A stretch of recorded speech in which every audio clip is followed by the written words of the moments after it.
Assalamualaikum warahmatullahi wabarakatuh. Perkenalkan, nama saya Raihan Maulana dari kelas 11 TKRA. Di sini saya akan membahas tentang sistem komponen starter. Yang pertama adalah solenoid starter.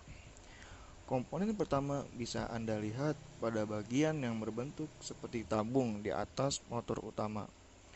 Komponen ini diberikan nama solenoid starter karena terdiri dari koil atau kumparan. Fungsi utama solenoid starter adalah sebagai penggerak drive pinion dan pemberi tegangan pada motor utama. Lanjutnya yang kedua ada solenoid springer. Springer ini terletak pada ujung pull-in coil. Fungsinya hanya satu, yakni menghubungkan penggerak pull-in coil ke drive lever. Dengan kata lain, komponen ini hanya berfungsi sebagai batang penghubung. Selanjutnya adalah solenoid caps. Tutup solenoid adalah rangkaian penutup solenoid starter yang terletak di bagian dengan starter. Bukan hanya sebagai penutup, tapi komponen ini juga dijadikan sebagai media penghubung antara arus dari sistem ke aktuator starter. Terbilang ada 3 buah terminal pada motor starter, yakni satu, terminal 50 merupakan terminal yang terhubung dengan rangkaian starter dari kunci kontak. Melalui terminal ini, motor starter dapat perintah untuk aktif atau tidak. Saat terminal 50 mendapatkan arus, maka solenoid akan bekerja dan starter akan beraksi. Selanjutnya, terminal 30, terminal yang langsung mendapatkan arus listrik dari baterai. Dengan kata lain, listrik selalu tersedia pada terminal ini saat motor mati atau hidup. Selanjutnya, terminal C. Terminal yang digunakan untuk menyalurkan arus utama dari solenoid ke motor starter agar dapat berputar. Terminal ini akan menghubungkan arus dari terminal 30 ketika 50 mendapatkan arus. Yang keempat ada field coil. Kita lanjut ke bagian dalam motor starter.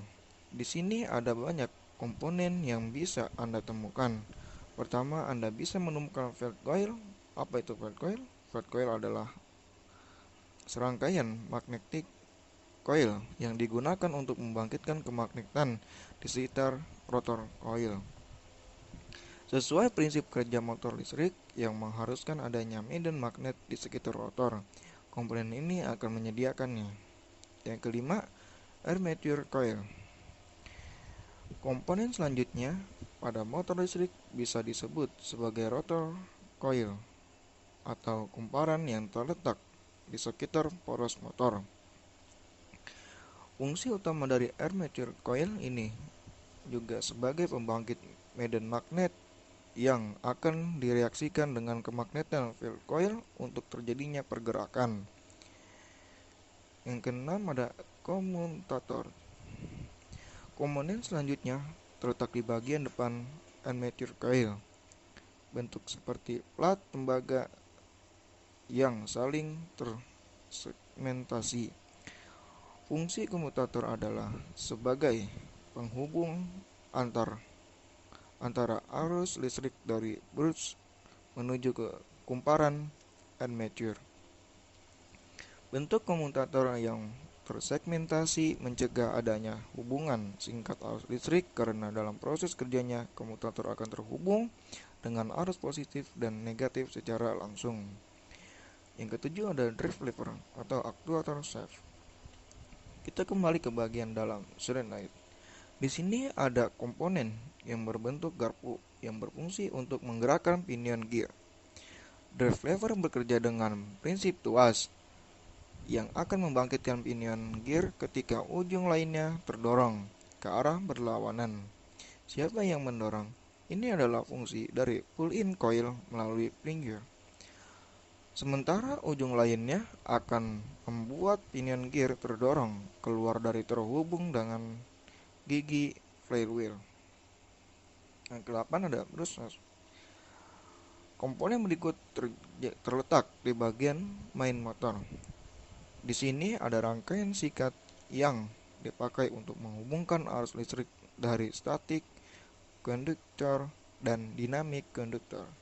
Maksudnya, brus ini akan mengirimkan arus listrik dari terminal 50 ke armature coil yang berputar melalui komutator. Selanjutnya yang kesembilan ada drive pinion clutch. Komponen selanjutnya akan kita temui kopling starter yang berfungsi dalam memutuskan dan menghubungkan putaran dari starter ke flywheel. Mengapa perlu diputus? Ini karena motor starter tidak mungkin terus berputar ketika mesin sudah hidup.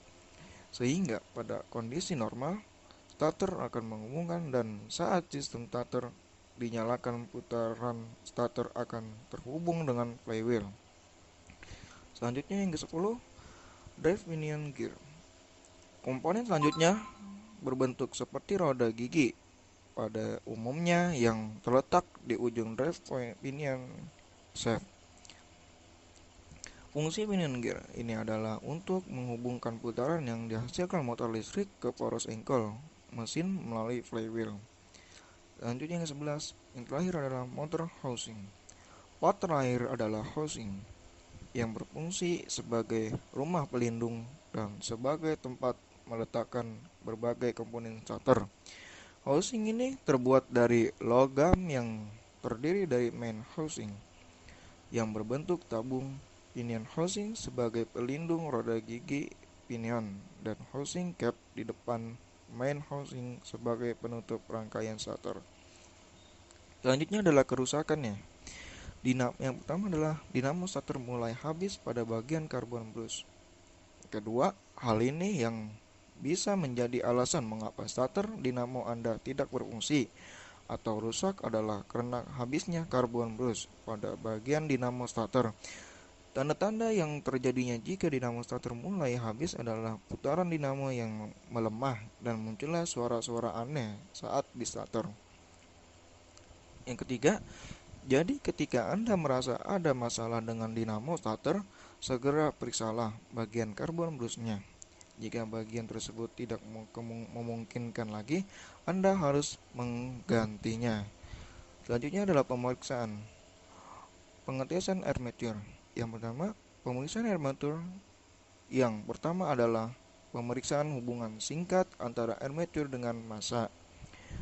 Pemeriksaan hubungan singkat ini dapat dilakukan dengan cara menggunakan OHM meter, kemudian memeriksa hubungan antara gulungan armature dengan segmen-segmen pada komutator.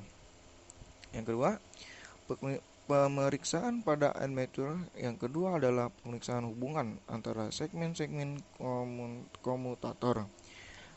Pemeriksaan ini dapat dilakukan dengan menggunakan OHM meter dengan cara memeriksakan setiap komponen segmen pada komutator.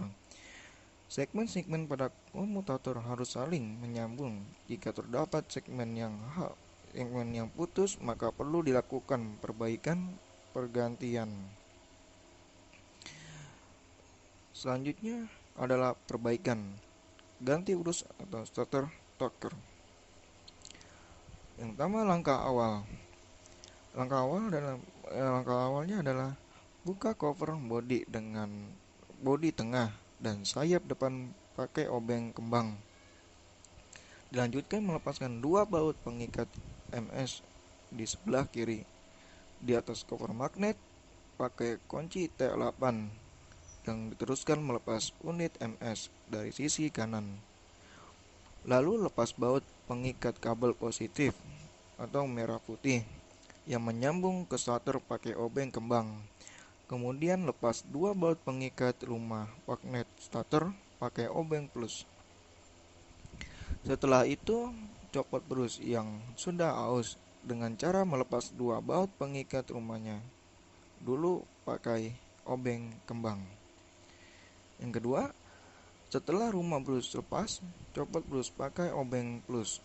Kalau semua sudah copot, tinggal pasang brus baru seharga 41.000 dengan cara kebalikan saat membongkarnya. Sebelum dirakit kembali, sebaiknya seluruh ranti dibersihkan dulu pakai kain lap atau angin kompresor. Jangan lupa membersihkan komutator dari kotoran pakai amplas halus ukuran 400 secara merata. Tujuannya agar aliran listrik tetap maksimal. Yang terakhir, biar putaran kumparan MS tetap lancar sehingga fungsi MS maksimal pada masing-masing ujung AS, kumparan dilumasi pakai gemuk. Selanjutnya tinggal merakit kembali seperti semula dan mencobanya. Mungkin video singkat dari saya, kurang lebihnya mohon maaf. Wassalamualaikum warahmatullahi wabarakatuh.